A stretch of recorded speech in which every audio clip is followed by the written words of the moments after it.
Hi, howdy, and welcome to Obscure Harry Potter Facts You Want to Know. I'm your resident Hufflepuff, Minnie Cocoa Puff, and we're on our second week of our 3-week discussion about the Deathly Hallows. Specifically, how the wand, stone, and cloak got from their initial point of creation to the parts they played in the final book of the series. Today's topic, the Resurrection Stone. As previously mentioned in my last video, the tale of the three brothers was inspired by the Peverell brothers' run-in with Death himself, and each was gifted a reward for being so cunning as to avoid death. Since Cadmus, the middle of the three Peverell brothers, was gifted the Resurrection Stone, we will be talking about him today. If you haven't checked out my last video, I have the link in the description below. So, the story goes that Cadmus went back home to use the stone to resurrect the woman who he wished to marry before her untimely death. When the woman re-entered the world of the living, she became cold and wished to go back to the land of the dead because she belonged there instead. Cadmus, so distraught with the reality of the situation, decided to kill himself so as to join her. Now, a little lesser known fact about the Resurrection Stone is that it was actually passed down through family bloodlines like the invisibility cloak. Then, how exactly is it passed down through bloodlines if Cadmus and the woman he intended to marry never married and both died? Well, it is believed that the woman that Cadmus had intended to marry actually died in childbirth, and when Cadmus committed suicide, their child inherited the stone. Since Cadmus's child did not know what the stone was, it was treated as a family heirloom and passed down through the generations. The known lineage of Cadmus Peverell and how the Resurrection Stone was passed down is as follows. Little disclaimer, the lineage of the Resurrection Stone is the least known out of the three Deathly Hallows.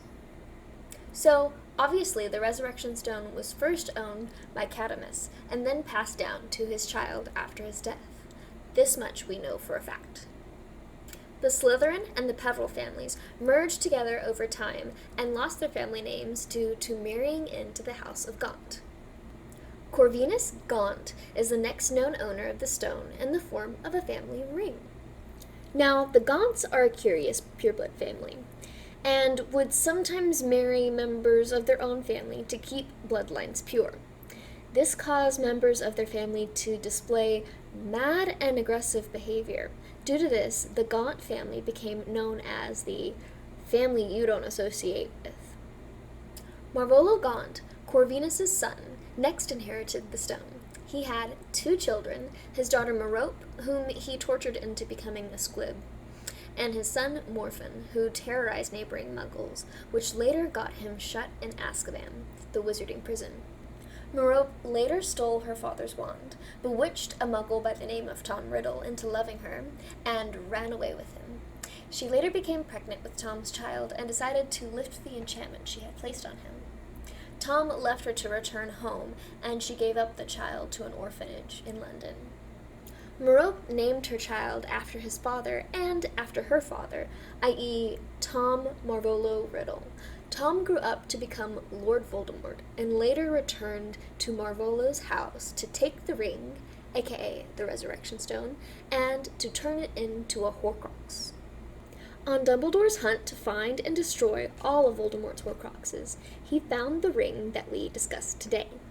Upon destroying the ring, he discovered that it had additional properties to it.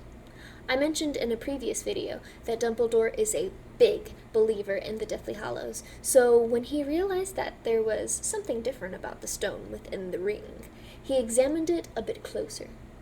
Upon examination, he discovered that it was the Resurrection Stone that he and Grindelwald had once fantasized about. Dumbledore saved the Resurrection Stone in the snitch that Harry caught in his first Quidditch match, and later gifted it to him after his death. Harry used the stone to bring back all of the loved ones that he had lost to give him strength before meeting with Voldemort during the Battle of Hogwarts.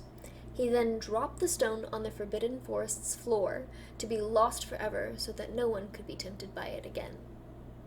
So we are led to believe, that is. And that's the stuff. Please tune in next Tuesday for the third and final part of our chat about the Deathly Hallows, where I will tell you all there is to know about the invisibility cloak. If you like this video, please don't forget to like and subscribe, and tell me your opinion on the topic in the comments below. I post videos on this platform every Tuesday for more amazing Harry Potter content. I stream on Twitch every Monday, Wednesday, and Friday at 8:30 p.m. Central Time, and I post updates for each platform on my Twitter as well as random facts. I do the research so you don't have to, and I do it so that anyone wanting to know more about this wonderful wizarding world can do so by watching these short videos. If you have any suggestions on a new Harry Potter topic you want me to cover, please let me know in the comments as well. Thank y'all for tuning in. I'm your resident Hufflepuff, signing off. See y'all later.